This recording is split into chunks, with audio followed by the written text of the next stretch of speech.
राधे राधे दोस्तों, कैसे हो आप? आशा करता हूँ कि आप सभी खुश होंगे। उस परमात्मा से यही प्रार्थना करूंगा कि आप हमेशा खुश रहें, मस्त रहें, मगन रहें। दोस्तों, आज का हमारा टॉपिक है उन नौजवान साथियों के लिए जो कि रास्ते से भटक जाते हैं और गलत विषयों की तरफ चले जाते हैं। कल ही मेरे पास एक फोन आया एक नौजवान साथी का। तो उसने मेरे से चर्चा की कि मैं अपने लक्ष्य से भटक रहा हूँ, तो कुछ बताएं जिससे कि मैं अपने लक्ष्य पर वापस आ सकूं और मेरा लक्ष्य कैसा होना चाहिए। तो ये वीडियो उनके लिए भी है और आप सभी के लिए है। अगर आप भी ऐसी किसी समस्या से या फिर आपके मन में कोई सवाल आ रहा है तो नीचे स्क्रीन पे दिए गए नंबरों पे आप कॉल कर सकते हैं। मैं खुद आपसे बात करूंगा और उस समस्या को सुलझाने की तहे दिल से कोशिश करूंगा। आते हैं अपने टॉपिक पे। आज 3 चीजों के बारे में चर्चा होगी। आपका लक्ष्य कैसा होना चाहिए, लक्ष्य का उद्देश्य क्या होना चाहिए और लक्ष्य का रास्ता कैसा होना चाहिए। इन 3 चीजों के बारे में आज अपन इस वीडियो में चर्चा करेंगे। वीडियो पूरा देखना, तभी आपको पूरा समझ में आएगा। सबसे पहले बात करते हैं लक्ष्य कैसा होना चाहिए। एक छोटी सी कहानी है। एक बार क्या होता है कि एक नौजवान साथी, हट्टा कट्टा नौजवान, काफी पैसे वाला, किसी गांव में भ्रमण के लिए जाता है। वो भ्रमण करते वक्त बहुत सारे ऐसे दुखदाई लोगों को देखता है जो काफी परेशान रहता है। तो वो उनको, जो भी उसके पास अर्थ होता है, जो धन होता है, वो उनको दान करता है। दान करने से बड़ा खुश भी होता है और संपन्न भी होता है। वहीं पे एक दूसरा उस ही गांव का नौजवान उसको देखता है, और जैसे ही वो नौजवान उस धनवान व्यक्ति को देखता है तो उसके मन में ऐसा आता है कि मैं भी इस ही की तरह धनवान बनूं और अपने सारे शौक पूरे करूं। तो भाई साहब वो कमाने लग जाता है। अब वो सारा कुछ भी जो धन इकट्ठा करता है वो सिर्फ और सिर्फ गलत रास्तों से इकट्ठा करता है। किसी का दिल दुखा के, सट्टा खेल के, सॉरी, किसी का दिल दुखा के, सट्टा खेल के, बैटिंग करके अनेकों प्रकार से वो धन अर्जित भी कर लेता है। और धन अर्जित करके वो अपने सभी प्रकार के शौक भी पूरे कर लेता है। बड़ी बड़ी गाड़ियों में घूमने का, देश विदेश घूमने का, काफी सारे जो है शौक वो पूरा कर लेता है। अब जैसे वो शौक पूरा करता है, उसके मन में एक अविचलित सा भाव आता है कि यार मैं क्या कर रहा हूँ। तो एक दिन वो गाड़ी में जाता रहता है तो उसकी उसकी मुलाकात एक आईएएस अधिकारी से हो जाती है। जब उसकी मुलाकात उस अधिकारी से होती है तो वो नौजवान युवक सोचता है कि अब मैं आईएएस अधिकारी बनूंगा। वो लग जाता तैयारी में, आईएएस बनने की तैयारी में लगता लगता महीने 6 महीने वो निकाल देता है। तब ही उसी ही बीच एक बिजनेसमैन से उसकी मुलाकात हो जाती है। अब बिजनेसमैन उसको बिजनेस के आइडिया दे देता है। तो वैसा वो नौजवान युवक वो बिजनेस करने लग जाता है। छोटा मोटा उसके पास पैसा तो था ही, वो पैसा वो किसी बिजनेस में लगा देता है और महीने 6 महीने उस बिजनेस में ना ध्यान देते हुए लॉस खा बैठता है। नुकसान हो गया सब। तो ना तो वो संपूर्ण रूप से धनवान बन पाया, ना वो संपूर्ण रूप से आईएएस बन पाया, ना वो संपूर्ण रूप से बिजनेसमैन बन पाया। अब भाई साहब वो बहुत खतरनाक तरीके से परेशान हो गया और चल रहा था, पैदल ही चल रहा था। तभी उसकी मुलाकात एक साधु महात्मा से हुई। अब साधु महात्मा से मुलाकात हुई तो उसको परेशान देखकर वो साधु महात्मा उससे पूछने लगे कि बेटा क्या हुआ। तो उसने उसकी पूरी दास्तान उस साधु महात्मा को सुना दी।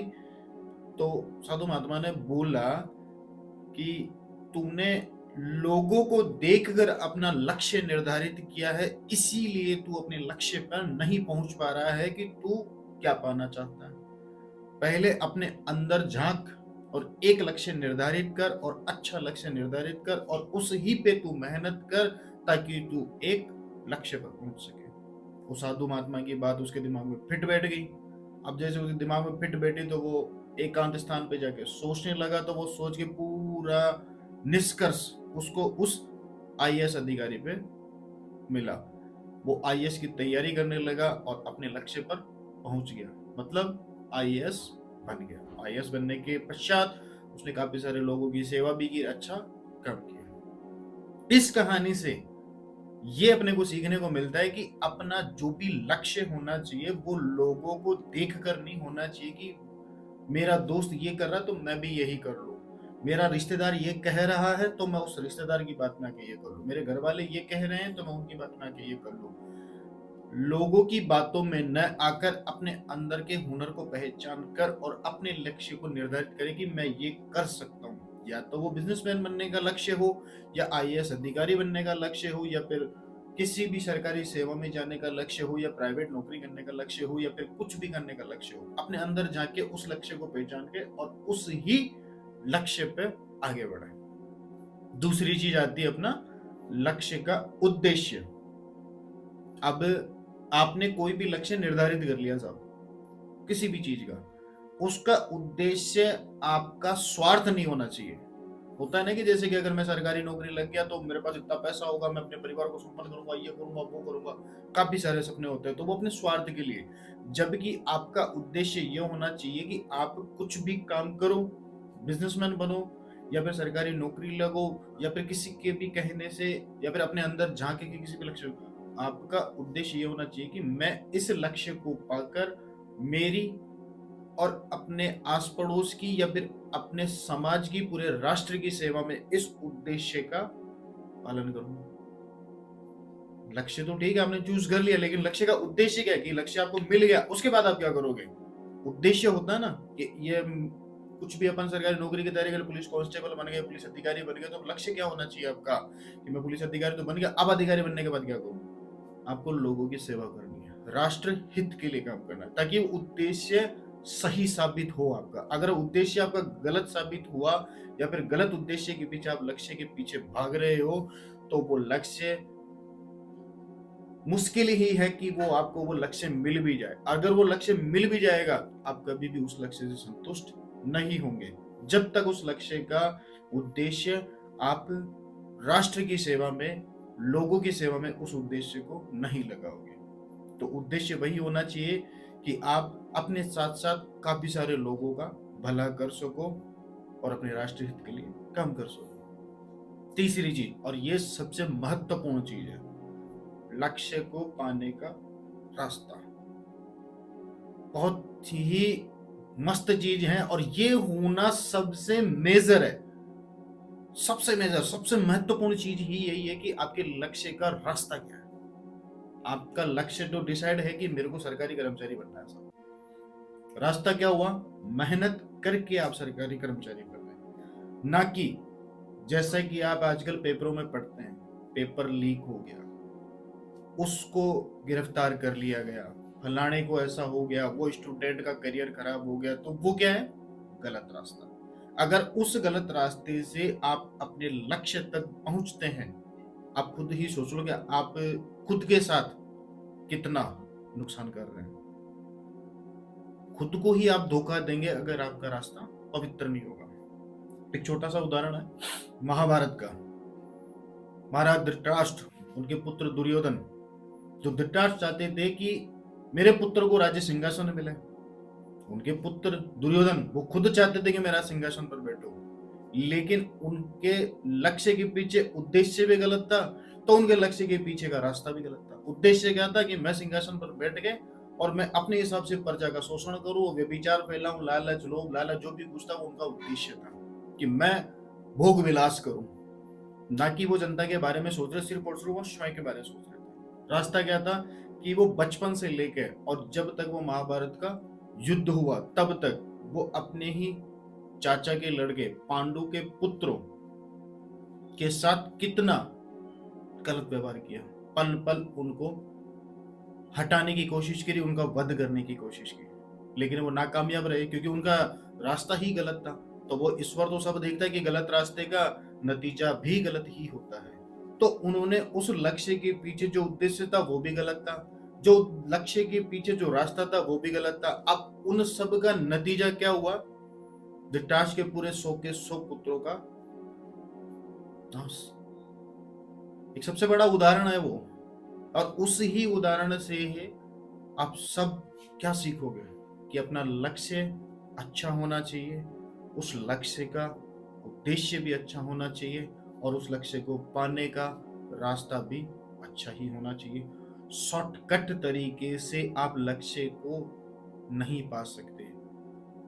आजकल क्या है, हर किसी परिवार की, हर किसी नौजवान की, हर किसी की, मैं मानता हूं कि 100 के 100 लोगों की यही चाहत होती है कि मैं अत्यधिक धन कमाऊं, अत्यधिक धन मेरे पास अर्जित हो जाए ताकि मैं संपन्न हो जाऊं और सारे में भोग विलास करूं।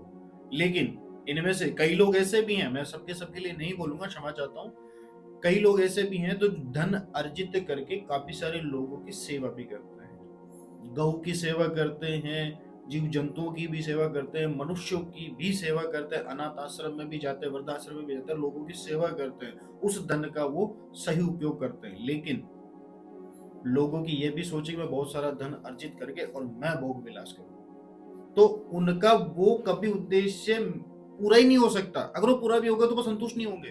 वो कुछ समय के लिए आपका वो उद्देश्य पूरा हो सकता है, वो लक्ष्य धन अर्जित करने का पूरा हो सकता है, लेकिन आपका रास्ता भी गलत था। रास्ता क्या हो सकता है, अगर अत्यधिक धन कमाना है तो आपको गलत कार्यों में लिप्त होना पड़ेगा। अब गलत कार्य किसी भी प्रकार के हो सकते हैं, जैसे कि शॉर्टकट तरीके, गेमिंग वगैरह कुछ भी हो सकते हैं, बहुत सारे। किसी के साथ फ्रॉड करना, किसी की जमीन हड़प लेना, किसी के साथ धोखाधड़ी करना, लालच, लोभ, ये बहुत सारे गलत रास्ते से, इन गलत रास्तों से आप धन तो अर्जित कर लोगे, लेकिन वो कुछ समय का ही होगा, क्योंकि आपका उद्देश्य गलत है और रास्ता भी गलत है। रास्ता भी सही होना चाहिए आपका।